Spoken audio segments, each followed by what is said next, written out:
So hello guys, welcome back to India's best YouTube channel for IT JEE Chemistry Advanced.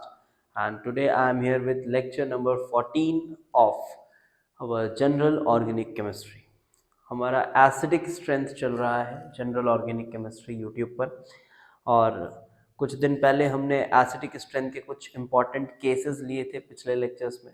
मैं आपको recommend करूंगा आप पूरे lectures line से देखते हुए आए, right from lecture number 1।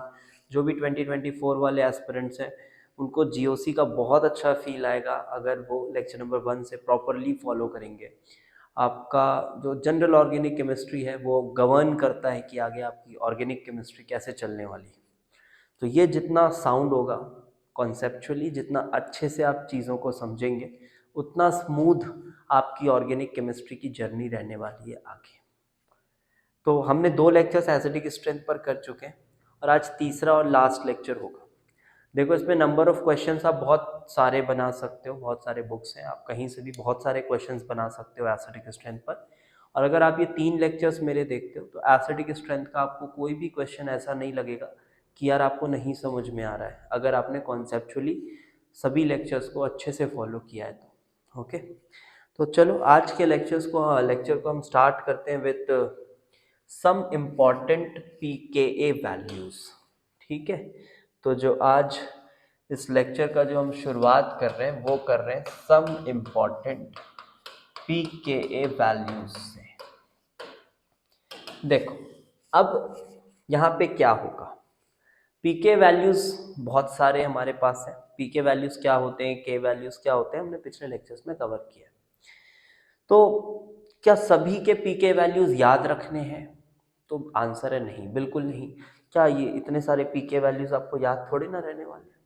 It is not possible कि सभी पीके वैल्यूज आपको याद रहे, लेकिन कुछ सिलेक्टेड पीके वैल्यूज हैं जो आपको याद रखने हैं, वो मैं मार्क करके बताऊंगा। और कुछ एक बोलूँ मैं, कुछ कलेक्शन ऑफ एलिमेंट्स बोल रहा हूँ, कुछ कलेक्शन ऑफ कंपाउंड्स के, कि हाँ यार इस टाइप का अगर कंपाउंड है तो ये काफ़ी ज़्यादा एसिडिक होता है, इस टाइप का कंपाउंड है तो उतना एसिडिक नहीं होता है। इस तरह से रफली तो पता होना चाहिए। ठीक है, एग्जैक्टली वैल्यूज याद कर पाना असंभव है सभी वैल्यूज को। तो चलो देखते, शुरू करते हैं तो आपको थोड़ा और अच्छे से समझ आएगा मैं क्या कहना चाह रहा हूँ। सो ये मैंने जो डेटा है ये सोलोमन से लिया हुआ है, उसमें पीछे जो डेटा दिए हुए ठीक से दिए हुए हैं। तो शुरू में देखो ये काफ़ी स्ट्रॉन्ग एसिड्स की बात हम कर रहे हैं, जिसमें से शुरुआत की गई है HBr। इनऑर्गेनिक एसिड है तो मिनरल एसिड है तो ये तो अच्छा होगा ही। तो HBr ये काफ़ी स्ट्रॉन्ग एसिड्स हैं, आप देख सकते हैं नेगेटिव में इनके पीके चल रहे हैं। अब यहाँ पे एक बात और गौर करने वाली है, देखिए कि अगर ये जो इलेक्ट्रोनेगेटिव एलिमेंट्स हैं लाइक ऑक्सीजन हो गया, नाइट्रोजन भी हो गया टू सम एक्सटेंट, इन पे अगर प्रोटोनेटेड H है, मतलब अगर प्रोटोनेटेड अल्कोहल है या फिर प्रोटोनेटेड कार्बोक्सिलिक एसिड है जिसमें ये O पर एक फॉर्मल चार्ज आ गया है पॉजिटिव, तो ऐसे केसेस में ये वाला जो हाइड्रोजन होता है ना, this is highly acidic, this is highly acidic. ठीक है, ये बात आप समझ लीजिए, बिकॉज इसका कॉन्जुगेट बेस अगर आप देखेंगे CH3COH एंड H+, आप एक नॉर्मल कार्बेनायन को देखिए, जैसे अल्कोहल का एल्कोक्साइड बनाते हो तो वो एक नेगेटिव आयन है, कार्बेनायन नहीं है बट नेगेटिव आयन है। उसके रिस्पेक्ट में अगर आप इसके कॉन्जुगेट बेस को देखो, अगर इस H+ को निकाल दिया जाए तो इसका कॉन्जुगेट बेस है C+H। स्टेबिलिटी का कोई कंपैरिजन ही नहीं है यार, this is a neutral species for acetaldehyde, far more stable then that. तो इससे भी समझ में आता है कि ये काफी ज्यादा एसिडिक हाइड्रोजन होता है। तो प्रोटोनेटेड ऑक्सीजन हो जाए या इवन प्रोटोनेटेड नाइट्रोजन भी टू सम एक्सटेंट ज्यादा एसिडिक होता है। ठीक है, तो ये कैसा बेस होगा? बहुत ही वाहियात बेस होगा, this is a weak base because acid अपना बड़ा स्ट्रॉन्ग है। इसी तरह से देख लीजिए इधर ये थायोल है और ये प्रोटोनेटेड थायोल है। प्रोटोनेटेड चीजें फिर से वो H प्लस काफी एसिडिक होगा, वो निकलेगा। अब इनके बीच में आपको ऑर्डर वॉर्डर याद रखने की जरूरत नहीं है, ठीक है, इनके बीच में ऑर्डर वॉर्डर याद रखने की जरूरत नहीं है। तो ये देख लें आप, काफी बढ़िया नजर आ रहा है। ये भी आप, दिस इज ऑल्सो बढ़िया है ये भी। देखिए यहाँ पे ये N जो है ये प्रोटोनेटेड है, ये N प्रोटोनेटेड है, तो ये वाला जो हाइड्रोजन है this is acidic hydrogen. Okay, this is acidic hydrogen. अब देखो एक बात और चर्चा कर सकते हैं, जैसे जब आप बेसिक स्ट्रेंथ पढ़ते हो, ऑल्दो अभी मैंने जीओसी में नहीं पढ़ाया बट आगे पढ़ाऊंगा, तो हम लुईस बेस की बात करते हैं। और लुईस बेस वो है जो अच्छे इलेक्ट्रॉन डोनर्स है। लुईस बेस वो है जो अच्छे इलेक्ट्रॉन डोनर्स है। जब हम बात करें ऑक्सीजन पे प्रेजेंट इलेक्ट्रॉन की, तो क्या वो अच्छा इलेक्ट्रॉन डोनर है? आंसर है नहीं। तो अगर वो अच्छा इलेक्ट्रॉन डोनर नहीं है तो वो एक खराब बेस है। समझ पा रहे? वो एक खराब बेस है, तो उसका प्रोटोनेटेड फॉर्म जो होगा वो एक बेहतर एसिड होगा। ठीक है, वो एक बेहतर एसिड होगा। बहुत बच्चों को देखा है इसमें कंफ्यूज रहते हैं, अच्छा वो एसिड ऐसा है तो वो स्ट्रांग होगा वीक होगा। फालतू की तरह से रटना नहीं है आप थोड़ा सा इस तरह से देखें, है ना, तो समझ में आएगा। तो अगर नाइट्रोजन जो है, नाइट्रोजन प्रोटोनेटेड है, तो क्या वो प्रोटॉन एसिडिक होगा? हाँ, एसिडिक तो होगा। लेकिन क्या ऑक्सीजन प्रोटोनेटेड वाले हाइड्रोजन के कंपैरिजन में नाइट्रोजन प्रोटोनेटेड वाले हाइड्रोजन को देखो तो कौन ज्यादा एसिडिक होगा? यस, ऑब्वियसली ऑक्सीजन प्रोटोनेटेड जो है वो ज्यादा एसिडिक होगा। बिकॉज जब आप इसका बेस बनाओगे तो ये एक नाइट्रोजन डोनर है, नाइट्रोजीनियस बेस है, which is always better than एक ऑक्सीजन वाला बेस। बट देखो यहां ये ठीक ठाक एसिड है, क्योंकि अगर आप इसके बेस को देखो तो ये कोई बहुत अच्छा बेस है भी नहीं, क्योंकि नाइट्रोजन जो है ना जिस पर लोन पेयर है वो एक sp2 नाइट्रोजन है, और sp2 नाइट्रोजन उतना अच्छा लुईस बेस नहीं होता है। इस वजह से ये उतना बुरा भी नहीं है, बढ़िया है। अब आप ऐसे कंपैरिजंस नहीं कर सकते, ठीक है, कि आप एक sp2 नाइट्रोजन ले लो, एक ऑक्सीजन ले लो, इधर उधर लगा हुआ है। डोंट डू सच कंपैरिजंस, वो उतना रेलेवेंट नहीं। आप बस एक रफ आइडिया लीजिए। देखिए ऑक्सीजन प्रोटोनेटेड ये ऐसा दिख रहा है, फिर ये भी N प्रोटोनेटेड sp है, देख लो भी sp नाइट्रोजन बहुत बढ़ जाएगी इलेक्ट्रोनेगेटिविटी, बहुत ही खराब बेस होगा। जब आप देखें साइनाइड है, ये साइनाइड है, ये इथेन नाइट्राइल है, बहुत ही खराब बेस है। प्रोटोनेटेड नाइट्रोजन काफ़ी एसिडिक होगा। अब -10 हो जा रहा है, बाप रे बाप, HBr से भी ज़्यादा एसिडिक हो जा रहा है। इसका कंपैरिजन याद रखने की ज़रूरत नहीं है। चलिए अब थोड़ा सा गाड़ी आगे बढ़ाते हैं और आते sulphonic acids. Benzene sulphonic acid काफ़ी बढ़िया एसिड है, बिकॉज वही उसके कॉन्जुगेट बेस को अगर आप देखोगे तो वो रेजोनेंस कर रहा होता है SO3 minus negative charge, 3 equivalent resonating structure बनते हैं, काफ़ी अच्छी बात है। ये सब चीज़ों को हमने पिछले लेक्चर्स में कवर करा हुआ है। देखो ये आपके हो गए कार्बोक्सिलिक एसिड्स, तो कार्बोक्सिलिक एसिड्स में CF3 जैसे ग्रुप्स लगा दिया है, काफ़ी इलेक्ट्रॉन विथड्रॉइंग नेचर के हैं, पीके वैल्यू को कम कर देंगे, एसिडिक स्ट्रेंथ को बढ़ा देंगे। तो ठीक है, बढ़िया है, ये भी ठीक है, ठीक है। अब ये सब आप समझ सकते हो उसी तरह से जैसे मैंने बताया। And then this NH3 plus, अब देखो ये एनिलिन टाइप हो गया है ना। तो अब एनिलिन जो है, थोड़ा सा यहाँ पे एक बात पे हम गौर कर लेते हैं। अगर हम एनिलिन की बात करें, NH2, ठीक है, और इसको जब हम प्रोटोनेट करते हैं, ये ऐसा प्रोटोनेटेड होता है, तो ये वाला हाइड्रोजन एसिडिक होगा। क्या ये एसिडिक होगा? तो आप बोलोगे हाँ सर एसिडिक तो है, प्रोटोनेटेड हाइड्रोजन है तो वो तो है, एसिडिक है। और अगर मैं इधर NH4 प्लस की बात करूं, NH4, तो यहाँ वाला भी जो एक H प्लस है वो भी एसिडिक है। अब मैं पूछूं अगर इन दोनों में ज्यादा एसिडिक कौन है, तो ऐसे कंपैरिजन आप कर सकते हो गिवन दैट आप बेसिक स्ट्रेंथ पढ़े हो। अभी मैंने बेसिक स्ट्रेंथ नहीं पढ़ाया है इसलिए थोड़ा सा इंट्रोड्यूस कर दे रहा हूं बस। तो देखो आप कैसे देखते हो, इसका बेस आपने बनाया बेटा, ये बना NH2 एनिलीन, और इसका बेस आपने बनाया विच इज NH3। तो अगर आपको देखना है दोनों में अच्छा बेस कौन है, तो आप कैसे देखते थे, आप देखते थे कि लोन पेयर किसका स्टेबलिज्ड है नाइट्रोजन पर। लोन पेयर अगर डीलोकलाइज हो जाएगा तो वो लुईस बेसिक स्ट्रेंथ को कम कर देता है। लोन पेयर डीलोकलाइज नहीं होना चाहिए, और एनिलीन में ऐसा ही हो रहा है कि लोन पेयर डीलोकलाइज्ड है, आप देख पा रहे हैं। तो अगर ये डीलोकलाइज लोन पेयर है तो ये एक वीकर बेस होगा, और अगर ये एक वीकर बेस है इसके कंपैरिजन में, तो इसका ये जो एसिडिक एच है this is more acidic then this one, this is more acidic then NH4+। तो कुछ इस तरह से अंदाजा लगाया जा सकता है, बाकी मैं आप पे छोड़ता हूं, आप इस तरह से कॉन्सेप्ट आपको सिखा दिया है, अब आप देख सकते हैं। थोड़ा भी याद किसका करना है सर, अभी तक इनमें से किसी का ऐसा स्पेसिफिक नहीं है जो याद करना है। अभी HSO4 माइनस H3PO4 वगैरह वगैरह ठीक है, H3O+ HNO3 कार्बोक्सिलिक एसिड्स दिए हुए हैं, HF, फिर वही नाइट्रो वाइट्रो लगा दिया, पिछली क्लासेस में डिस्कस कर लिए, नाइट्रो -M से बढ़ाएगा स्ट्रेंथ को। अब आइए इधर, ये सब भी वही है, देखते जाइए, इसमें कुछ नहीं है।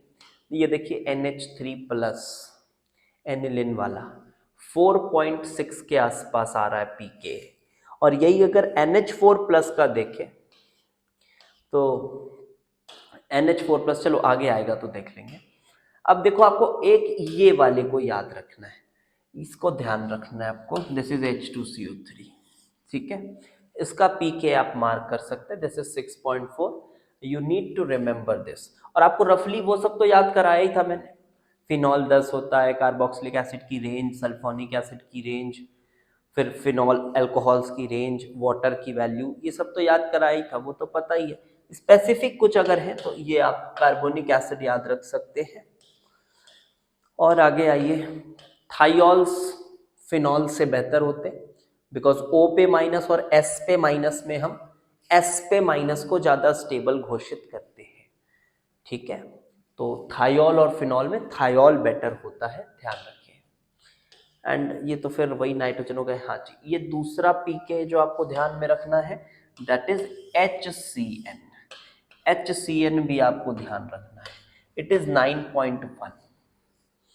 अब आगे आते हैं, ये तो नॉर्मल फिनॉल्स विनॉल्स है, देख लो, HCO3-, okay okay okay fine.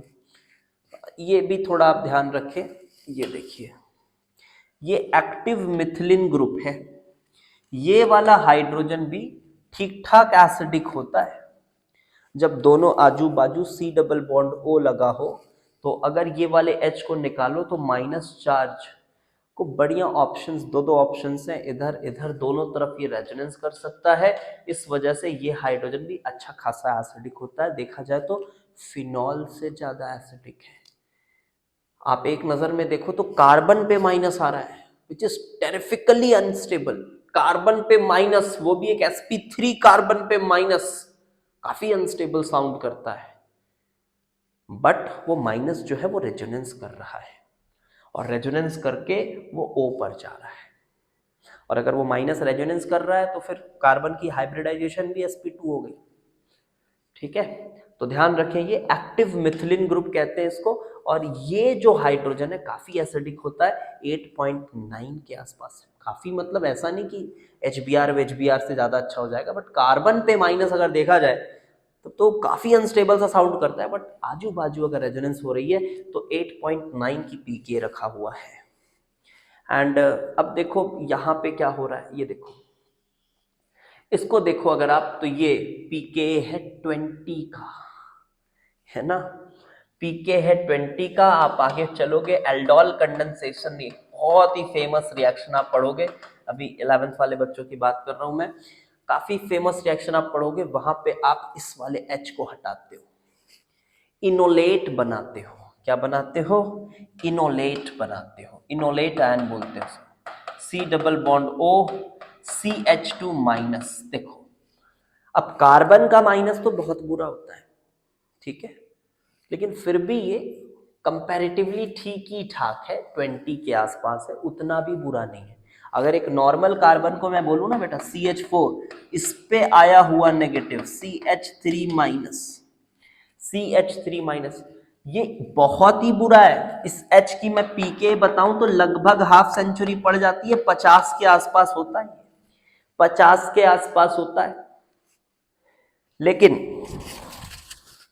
अगर आप इसको देखेंगे तो काफी कम हो गया है, pK 20 के आसपास है। अब इसको देखो 24.5, ये भी आप समझ सकते हैं, बहुत मुश्किल नहीं है, क्योंकि आप ये देखिए जब इसका माइनस आएगा तो ये रेजोनेंस तो कर रहा होगा, ये माइनस रेजोनेंस तो कर रहा होगा, लेकिन ये O का लोन पेयर भी एक क्रॉस कॉन्जुगेशन पैदा कर रहा है यहाँ पे।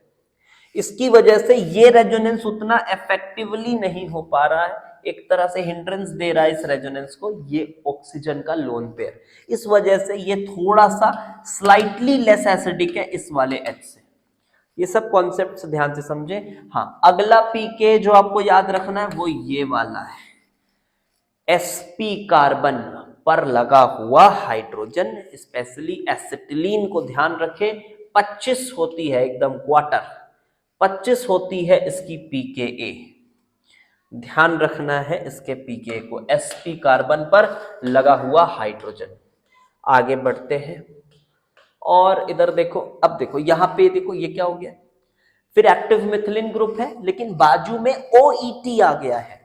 अब फिर वही बात, अगर CH3 था तो वैल्यू 8.9 थी ना, अब ये OET क्या करेगा, फिर ये क्रॉस कॉन्जुगेशन पैदा करेगा तो माइनस की रेजोनेंस उतनी स्मूथ इधर हो नहीं पाएगी, उस वजह से ये थोड़ा सा वैल्यू बढ़ा दिया इसने। ओके, और कहां पे आ जाए बेटा, अब इनको देखो, ये बिल्कुल अनर्थ है। आप अगर इसमें से हाइड्रोजन निकाल ले, बहुत लोगों को लगता है अच्छा अभी ऑक्सीजन की तरफ रेजोनेंस हो रहा था तो वैल्यू काफी कम हो जा रही थी, दो तरफ रेजोनेंस हो रहा था, अगर यहाँ CH3 लगा दिए तो ये काफी कम हो जा रही थी, कार्बन के माइनस की वैल्यू 8, 9, 10 के आसपास हो जा रही थी, तो उनको लगता है कि अगर ये टॉलविन से भी H निकाल दे तो ये भी काफी स्टेबल होगा। देख लो कितना खराब है, देख लो कितना खराब है, ये माइनस चार्ज रेजोनेंस तो कर रहा है, रेजोनेंस कर रहा है, बट रेजोनेंस कर कर किसमें डीलोकलाइज हो रहा है, कौन से एटम पर डीलोकलाइज हो रहा है वो भी मैटर करता है, ये कार्बन पर ही डीलोकलाइज्ड है, तो ये कोई बहुत अच्छा एसिडिक H है नहीं। और मैं बताऊं, अगर वो H ज्यादा एसिडिक नहीं है, इसका मतलब आप अपने से समझते जाओ कि ये जो आयन होगा ये बहुत ही ज्यादा स्ट्रॉन्ग बेस होगा, ये बहुत ही ज्यादा स्ट्रॉन्ग बेस होगा। अब ये आ जाओ, ये फिनाइलिक, यहां से H निकालोगे, ये फिनाइल एनायन बनाओगे आप, कैसा लग रहा है ये, अरे बहुत अनस्टेबल है, माइनस कार्बन पे है, कार्बन पे है, चलो माने sp2 कार्बन पर है जो कि थोड़ा सा ज्यादा इलेक्ट्रोनेगेटिव है एक नॉर्मल sp3 कार्बन से, बट भाई रेजोनेंस ही नहीं कर रहा है, कार्बन पे माइनस रख रहे हो, रेजोनेंस भी नहीं कर रहा है, वैल्यू देख लीजिए 43 के आसपास है। अब आप बाकी समझदार हैं, आप समझ सकते हैं। H2O, एक चीज और ध्यान रखना है भाई, और एक वैल्यू आई जो ध्यान में रखना है, वो वैल्यू ये है, ये देखिए एक CH4 का 50 बताए, ये मिथेनॉल और रखें, ठीक है, क्योंकि ऐसे नॉर्मली देखकर लगता है कि सर मिथेनॉल जो है वो मिथॉक्साइड आयन है और वाटर तो हाइड्रोक्साइड आयन है, तो सर ये जो है ये तो ज़्यादा अनस्टेबल कर दे रहा है इस मिथॉक्साइड को इसके कंपैरिजन में, तो मिथेनॉल जो होना चाहिए वो एक पुअर एसिड होना चाहिए। अभी फिलहाल आप इसको एक्सेप्शन की तरह मान लीजिए और इस वैल्यू को थोड़ा ध्यान रखें, कुछ और भी फैक्टर्स हैं जो इसको गवर्न करते हैं, अभी बात करने की ज़रूरत नहीं है उसके बारे में, तो आप इसको एक्सेप्शनल केस समझ के याद रखें। वाटर और मिथेनॉल में कौन बेटर, वाटर और मिथेनॉल में कौन बेटर? ऐसा थ्योरेटिकली बस देखोगे तो लगता है कि मिथेनॉल की वाटर जो है वो ज़्यादा स्टेबल एनायन बना रहा है, बट एसिडिक अगर स्ट्रेंथ अपन देख रहे हैं तो मिथेनॉल बेटर आ रहा है। एक्सेप्शनल केस की तरह ध्यान रखो, बहुत ही मार्जिनल डिफरेंस है, बहुत ही मार्जिनल डिफरेंस है, चलता है उतना। So these are some of the important pK values जो मैंने आपको कहा आपको ध्यान में रखना है। अब हम थोड़ा आगे बढ़ते हैं और बात करते हैं फर्दर और एसिडिक स्ट्रेंथ। इसी टॉपिक में अभी थोड़ी बातें और बची हैं, वो करना होगा। अब देखो, एक रूल करके लोग पढ़ाते हैं इसको, तो मैं बोलने को रूल बोल रहा हूँ बट इसके पीछे थोड़ा कॉन्सेप्ट भी समझेंगे। क्या? Fundamental rule of acid base reaction, ऐसा नाम दे दिया जाता है इसको, fundamental rule of acid base reaction. इसमें कहा जाता है कि वही रिएक्शन आगे प्रोसीड करेगा। मैं भी ये भी बताऊंगा कि इस स्टेटमेंट का एक्चुअल मीनिंग क्या होता है। जो पढ़ाया जाता है, जो लिखा रहता है, पहले मैं वो बोल दे रहा हूँ, फिर इसको एक्चुअल मीनिंग इसका समझेंगे क्या है, क्योंकि ये थोड़ा सा डाइजेस्ट नहीं होता है। जिन बच्चों के पास थोड़ा दिमाग है, यूज़ करते हैं दिमाग अगर सही डायरेक्शन में, तो उतने अच्छे से डाइजेस्ट नहीं होती है ये बात, है ना।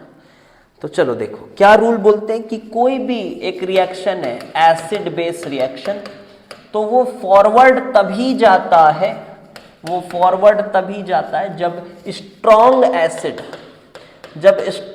एसिड और स्ट्रॉन्ग बेस से, स्ट्रॉन्ग से अच्छा स्ट्रॉन्गर बोलूं तो ज़्यादा अच्छा है, स्ट्रॉन्गर एसिड स्ट्रॉन्गर बेस से वीकर एसिड और वीकर बेस बने, वीकर एसिड और वीकर बेस बने। तो इसका मतलब क्या है? फॉरवर्ड तभी जाता है। तो इसको मैं थोड़ा सिंप्लीफाई करता हूं और आपके लिए मैं इसको ये बोलता हूं कि फॉरवर्ड जाने से अच्छा आप ऐसे समझो कि इसकी इक्विलिब्रियम कांस्टेंट, क्योंकि कोई भी रिएक्शन इस नेचर में हो रहा है उसकी इक्विलिब्रियम कांस्टेंट जरूर होती है, जरूर उसकी इक्विलिब्रियम कांस्टेंट होती है। हो सकता है किसी की बहुत बड़ी इक्विलिब्रियम कांस्टेंट हो सकता है किसी की बहुत छोटी इक्विलिब्रियम कांस्टेंट हो कि हमको लगे कि यार रिएक्शन ही नहीं हुआ है, but equilibrium constant her reaction की होती है, ठीक है। इक्विलिब्रियम कांस्टेंट हर रिएक्शन की होती है। तो अब आपको मैं ये कहता हूं कि इसका इक्विलिब्रियम कांस्टेंट ग्रेटर देन 1 तभी रहेगा जब ये कंडीशन सेटिस्फाइड हो। तो इक्विलिब्रियम कांस्टेंट ग्रेटर देन 1 रहने का मतलब है कि जो प्रोडक्ट है, जब ये रिएक्शन इक्विलिब्रियम पर आएगा तो जो प्रोडक्ट है उसकी कॉन्सेंट्रेशन ज़्यादा रहेगी रिएक्टेंट के कंपैरिजन में। और उस केस में अब देखो, ऐसा 1 से जस्ट बड़ा, आप बोलोगे सर 1.1 है तो ऐसा मान लेंगे कि प्रोडक्ट बहुत ज़्यादा बन गया है। बाउंड्री की बात मत करो। अब अगर 1 है इसका मतलब क्या है? 50% प्रोडक्ट है, 50% रिएक्टेंट है।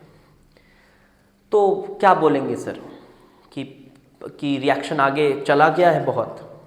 देखो, ऐसा बाउंड्री की बात नहीं करते, है ना, बाउंड्री की बात नहीं करते। हमने एक ऐसा रफ बाउंड्री बना दिया गया है, एक रफ रूल ऐसा बना दिया गया है कि अगर 1 से बड़ा है रफली, तो हम ये मानेंगे कि जो प्रोडक्ट वाला पार्ट है वो थोड़ा सा प्रीडोमिनेंट है। अगर देखा जाए तो प्रोडक्ट वाला पार्ट थोड़ा सा प्रीडोमिनेंट है, अगर एकदम मार्जिनली देखो। लेकिन सिर्फ ऐसा हल्का सा 1 से बड़े होने से मज़ा नहीं आती, थोड़ा बड़ा हो, के इक्विलिब्रियम थोड़ा बड़ा हो, 100 के आसपास हो, 10⁻² हो, 10⁻³ हो, तब हम बोल सकते हैं कि हाँ यार काफ़ी ज़्यादा प्रोडक्ट है एट इक्विलिब्रियम, काफ़ी ज़्यादा प्रोडक्ट है एट इक्विलिब्रियम। चलो एक जैसे हम रिएक्शन देखते हैं, ठीक है, एक एसिड बेस रिएक्शन देखते हैं और उसकी फिर पीके वैल्यूज़, पीकेबी वैल्यूज़ को भी देखेंगे। नॉर्मली आप ले लो, चलो HCl ले लो और आप OH माइनस ले लो, आप NaOH का OH माइनस ले लो, ठीक है, और इसका आप रिएक्शन करा रहे हो, ये बनाओगे आप Cl माइनस और इधर बनाओगे इधर बनाओगे आप H2O, कुछ ऐसा। तो देखा जाए तो ये एसिड है, ये बेस है, और इधर देखो तो, अब इधर अगर आप देखो तो क्या हो रहा है, इधर देखो तो ये एसिड है, तो ये इसका कॉन्जुगेट बेस है, ये इसका कॉन्जुगेट बेस है, और ये बेस है तो ये इसका कॉन्जुगेट एसिड है, ये इसका कॉन्जुगेट एसिड है। ठीक है, तो क्या लगता है, इधर के बेस को देखो और इधर के बेस को देखो, कौन अच्छा बेस है? OH माइनस अच्छा बेस है कि Cl माइनस? सर ऐसे तो नहीं समझ आता। अबे तो इनके एसिड्स को देख लो एक बार, इसके एसिड को देखो, कौन है इसका एसिड? पानी। इसका एसिड कौन है? HCl। कौन अच्छा एसिड है? अरे फार बेटर है भाई, HCl बहुत अच्छा एसिड है, ये बहुत अच्छा एसिड है, तो इसका बेस बहुत वीक होगा इसके कंपैरिजन में। तो स्ट्रॉन्ग बेस से एक वीक बेस बना, तो हम बोलेंगे हाँ यार रिएक्शन काफ़ी हद तक आगे जाएगा, डोमिनेंट होगा product the moment equilibrium is achieved. अब आप इसको थोड़ा सा के इक्विलिब्रियम से भी थोड़ा वेरीफाई कर सकते हो। के इक्विलिब्रियम इसका क्या है? तो आप बोलोगे sir Cl minus into H2O upon, ये मैं एक रैंडम एग्जाम्पल लिया हूँ, ठीक है, ऐसी रैंडम एग्जाम्पल लिया just to explain you guys. अब यहाँ पे देखो आप H प्लस मल्टीप्लाई डिवाइड करो, तो अब वाटर को मैं एसिड की तरह मान रहा हूँ, वाटर की भी Ka डिफाइन कर रहा हूँ, तो ये HCl है, H plus Cl minus HCl, ये क्या बना? K equilibrium is equals to, ये क्या बना? This is Ka of HCl बना ना, Ka ऑफ HCl, और नीचे आओ, this is Ka of HCl, और अगर नीचे देखो H plus OH minus and H2O, this is Ka of water, Ka of water. अब HCl के Ka की बात करो तो 10 raise to the power 10 when के आसपास है, 10 नहीं भी तो 8 9 10 जो भी है, बहुत बड़ी वैल्यू है। और अगर वाटर की Ka की बात करो तो 10 raise to the power minus 15 के आसपास है। तो देख पा रहे हो ये कितना बड़ा है इक्विलिब्रियम कांस्टेंट, कितना बड़ा है इक्विलिब्रियम कांस्टेंट। और इक्विलिब्रियम कांस्टेंट अगर इतना बड़ा है, इसका मतलब ये है, इसका मतलब ये है कि ये रिएक्शन काफ़ी हद तक फॉरवर्ड गया है, काफ़ी हद तक फॉरवर्ड गया है। तो ये इसका मीनिंग ये होता है, इस तरह से आप कॉन्सेप्चुअली इसको देख सकते हैं। अब इसी के बेसिस में एक टेस्ट है वो करते हैं, और वो भी इसी से गवर्न होता है, वो भी एसिडिक स्ट्रेंथ के अंदर पढ़ाया जाता है, that is NaHCO3 test. NaHCO3 test. अब आपको पता है कि ये टेस्ट आपने बचपन में भी पढ़ा है, क्लास 9-10 में पढ़ते हैं, और हम बोलते हैं कि देखो यार ये कार्बोक्सिलिक एसिड्स का टेस्ट है। क्या होता है इसमें सर? ऐसा है कि कार्बोक्सिलिक एसिड्स में जब हम NaHCO3 के ऐसा क्रिस्टल्स डालते हैं तो हमको ब्रिस्क एफरवेसेंस प्रोड्यूस होती है ऑफ कार्बन डाइऑक्साइड। तो CO2 की ब्रिस्क एफरवेसेंस अगर आ गई तो हम बोलते हैं कि हाँ वो कार्बोक्सिलिक एसिड है, और नहीं आई तो वो कार्बोक्सिलिक एसिड नहीं है। लेकिन क्या सिर्फ कार्बोक्सिलिक एसिड ही है जो NaHCO3 के साथ ब्रिस्क एफरवेसेंस देता है? क्या सिर्फ कार्बोक्सिलिक एसिड ही है, या फिर कुछ और भी फंडा है उसके पीछे? सिर्फ कार्बोक्सिलिक एसिड है या फिर कुछ और फंडा है उसके पीछे? चलो समझते हैं। तो देखो इसी चीज को ध्यान रखो। और H2CO3 की आपको अभी pK भी याद करवाए ना, 6.3 थी शायद, है ना, 6 पॉइंट समथिंग थी वो वैल्यू। तो अब देखो बेटा कि आपके पास यहां कार्बोक्सिलिक एसिड है CH3COOH, और आपने डाला इसमें NaHCO3 जिसका मैं सिर्फ बाइकार्बोनेट आयन ले रहा हूं, बाइकार्बोनेट आयन ले रहा हूं। अब ये क्या करेगा, मान लो ये अगर बेस है और ये एसिडिक H है, ये इसको निकाल लेगा, मान लो निकाल लेगा। अच्छा तो डोमिनेंटली निकाल पाएगा या नहीं निकाल पाएगा, ये किससे पता चलेगा? ये तो सर pKa वैल्यू से पता चलेगा। ठीक है, देखेंगे। सो लुक, इसने H प्लस लिया, ये बनाया CH3COO माइनस Na प्लस रहेगा इसके साथ, प्लस ये बना H2CO3, और आपको पता है H2CO3 डिकम्पोज हो जाता है H2O और CO2 में, तो यहां से आ रहा है ये कार्बन डाइऑक्साइड। तो अब देखो, इधर ये एसिड है और ये आपका बेस है, तो ये इसका कॉन्जुगेट एसिड है, ये इसका कॉन्जुगेट एसिड है। अब रिएक्शन, अभी पीछे वाले फंडामेंटल से देखो, ये रिएक्शन अब फॉरवर्ड तभी जाएगा, ये रिएक्शन अब फॉरवर्ड तभी जाएगा जब ये जो एसिड है इससे वीक हो, मतलब वो सभी एसिडिक हाइड्रोजन्स जो कार्बोनिक से वीक हैं, सॉरी नॉट वीक, कार्बोनिक से स्ट्रॉन्ग हैं, वो सभी NaHCO3 के साथ CO2 इवॉल्व कर देंगे। नहीं समझ आया हो तो पॉज करके फिर से देखो, बहुत इजीली समझ आ जाएगा, रुक रुक के देखोगे तो। ठीक है, बहुत बेसिक सा कॉन्सेप्ट है। This should be a stronger acid than H2CO3। तो हम यहां पे लिखते हैं एसिड्स which have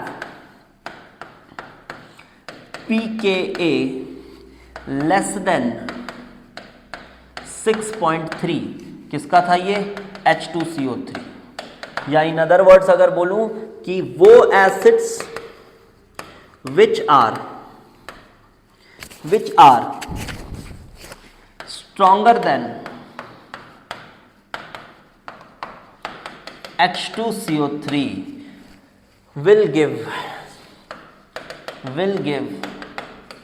अब देखो, फिर बाउंड्री लाइन वाली बात करेंगे तो फिर उसमें बहुत सर्टेनिटी के साथ हम नहीं बता पाएंगे। ठीक है, क्या बोलो सर एकदम अगर 1 हो गया तो, ऐसे नहीं होता है। ठीक है ना, ऐसे नहीं होता है, अपन को थोड़ा बहुत फैक्ट्स भी फिर देखना पड़ता है। ठीक है, तो acids which are stronger than H2CO3 will give CO2, या फिर इसी को बोल लो brisk effervescence with NaHCO3. So this is something about NaHCO3 test। एक और चीज इसमें बताता हूं, इसी में ना NaNH2 के साथ टेस्ट भी होता है, NaNH2 टेस्ट ऐसा भी होता है। इसमें क्या होगा, इसमें ना अमोनिया इवॉल्व हो जाती है। यहाँ जो NH2 माइनस है, आप खुद ही समझो बेटा, ये जो NH2 माइनस है कैसा लग रहा है आपको? कैसा बेस है ये? कैसा बेस है? ये बहुत ही शक्तिशाली बेस है, क्योंकि अगर आप देखो NH3 को, अगर आप देखो तो NH3 कैसा एसिड है? बहुत ही खराब एसिड है यार। pK हमने देखा इसका शायद 38 के आसपास था, एक बार कंफर्म कर लेता हूँ, शायद ऐसे ही कुछ 30-40 के रेंज में होगा। ठीक है, 30-40 के रेंज में होगा। दिख नहीं रहा है अमोनिया, कहाँ गया वह? कहाँ गया अमोनिया? हाँ, ये अमोनिया। ठीक है, 36 के आसपास है। ठीक है, 36 के आसपास है अमोनिया। तो आप समझ सकते कितना बुरा बेस है, कितना बुरा एसिड है। तो बेस कैसा होगा? बहुत ही स्ट्रांग होगा। तो अगर पूछ रहा है क्वेश्चन में, अगर ऐसा पूछ रहा है कि which of the following will produce ammonia gas when treated with NaNH2, तो भाई ये तो आप बहुत इजीली बता सकते हो, एसिड विथ NaNH2 का NH2 माइनस गिव्स एसिड का कॉन्जुगेट बेस प्लस अमोनिया। तो इधर एसिड ये है और इधर एसिड ये है, तो वो सभी चीजें जो कि इससे, जो कि अमोनिया से ज्यादा एसिडिक है, जो कि अमोनिया से ज्यादा एसिडिक है, मतलब अगर इस एसिड का pKa लेस देन, अगर इसका pKa लेस देन 36 है तो हम बोलेंगे हाँ ये NaNH2 के साथ अमोनिया गैस देने के लिए एलिजिबल है, एलिजिबल है। इवन मैं बताऊं आपको, एसिटिलीन को जब ट्रीट किया जाता है ना, CH ट्रिपल बॉन्ड CH, जब इसको ट्रीट किया जाता है ना NH2 माइनस के साथ, ये भी बहुत ज्यादा अमाउंट में, almost irreversibly with equilibrium constant of 10 raised to the power 13-14 के आसपास चला जाता है। इक्विलिब्रियम कांस्टेंट इतना बड़ा होता है, ऑलमोस्ट इरिवर्सिबली। आप देखें तो ये CH triple bond C minus Na+ और NH3 गैस प्रोड्यूस करेगा ये, क्योंकि अगर आप इसका K इक्विलिब्रियम देखो तो this is Ka of this, so Ka of this is कितना था, 10 raised to the power minus 25 upon Ka of ammonia which is 10 raised to the power minus 36, which is approximately 10 raised to the power 11. Look at this value. This is such a big value of K equilibrium. That means this reaction is almost क्या पूरी तरह से irreversible ही है ये reaction. तो इस तरह से किया जाता है इनके क्वेश्चंस। और देखो अब एक और चीज़ ऐड कर देता हूँ, आप आगे ग्रिगनार्ड रिएजेंट पढ़ोगे, चलो उसको भी थोड़ा इसी कॉन्सेप्ट से कवर कर देते हैं। आप आगे ग्रिगनार्ड रिएजेंट पढ़ोगे, ग्रिगनार्ड रिएजेंट होता है CH3Mgx। आप यहाँ पे CH3 माइनस की तरह इमेजिन करते हो इसको, ऑर्गेनोमेटालिक है ये भी, CH3 माइनस की तरह इमेजिन करते हो। नो, ये किससे H निकाल सकता है? अरे ये तो पागल है, CH4 का कॉन्जुगेट बेस है ये किसी से भी H+ निकाल देगा, जहां से दिखे आप निकाल दो H+, ठीक है। बट कभी कभी ये एक न्यूक्लियोफिलिक एडिशन नाम का रिएक्शन है, उसको भी प्रेफर कर लेता है। अब वो दूसरा डिस्कशन है, रिएक्शन मैकेनिज्म्स के अंदर आता है कि जब इसके पास सपोज करो, आपने ये देखा हो, ये जो बच्चों ने पढ़ा है रिएक्शन मैकेनिज्म उनको बता रहा हूँ। हाँ, ऑल्दो ये एसिडिक H है, ये इसकी पीके हमने देखी अभी, एलिजिबल है ये भी निकलने को, बट ये प्रेफर करता है डोमिनेंटली ये न्यूक्लियोफिलिक एडिशन रिएक्शन देना प्रेफर करता है। उसके कारण मैंने अपने क्लेडन वाली सीरीज़ में ये सब बातें की हैं, तो आप चाहें तो वो अच्छे से देख सकते हैं डिटेल में। तो वो अलग बात है, अभी हम एसिड बेस रिएक्शन सिर्फ कर रहे हैं। तो ये कहीं से भी H निकालने को एलिजिबल है। इवन मैं बताऊं, अमोनिया से भी अगर कोई H निकाल सकता है तो वो है ग्रिगनार्ड रिएजेंट, इस पे माइनस है, अमोनिया से भी H निकाल लेगा, और K इक्विलिब्रियम क्या होगा? K इक्विलिब्रियम होगा Ka of ammonia upon Ka of CH4। आप खुद ही देखिए, this is 10 raised to the power minus 36, 10 raised to the power minus 50, this is 10 raised to the power plus 14। इतना इरिवर्सिबली ये ammonia से भी H+ निकाल ले रहा है। तो आई होप कि आपको एसिडिक स्ट्रेंथ, हाँ देखो क्वेश्चंस और पॉसिबल है, ऐसा नहीं बोल रहा मैं कि क्वेश्चन खत्म हो गया, क्वेश्चंस आप लगा सकते हैं। बट जितने भी कॉन्सेप्ट्स हैं मैंने इन 3 लेक्चर्स में आपको बहुत अच्छे तरीके से दे दिए। एक रिक्वेस्ट है, वीडियो को शेयर कीजिए, ज़्यादा से ज़्यादा शेयर कीजिए। जितना ज़्यादा हमारे पास ऑडियंस आएगी उतने अच्छे लेक्चर्स आपके लिए बनाता रहूँगा, और आपको आपकी JEE एडवांस की जर्नी में काफ़ी मदद मिलेगी, और आपका रैंक भी काफ़ी बूस्ट होगा अगर आप चैनल के साथ कंटिन्यूसली जुड़े रहते हैं। और फिजिकल केमिस्ट्री के जो पेड कोर्सेज हमारे चल रहे हैं, जो कि थर्मोडायनेमिक्स अभी चल रहा है, अगर आप चाहें तो आप बिल्कुल उसके साथ जुड़ सकते हैं। आपको बहुत अच्छे कॉन्सेप्ट सीखने को मिलेंगे वहाँ फिजिकल केमिस्ट्री के लिए। ऑल्दो भी 3-4 लेक्चर्स हो गए हैं, बट स्टिल आगे भी बहुत सारे चैप्टर्स आने हैं। आप आइए, सीखिए, आपको मज़ा आएगा, आपको एक्चुअल टेस्ट मिलेगा फिजिकल केमिस्ट्री का वहाँ। ओके, और GOC को पूरा फॉलो करना है, राइट फ्रॉम लेक्चर 1 से लेके अभी तक। और अब अगला जो हमारा टॉपिक होगा वो रहने वाला है basic strength. Okay, thanks for watching.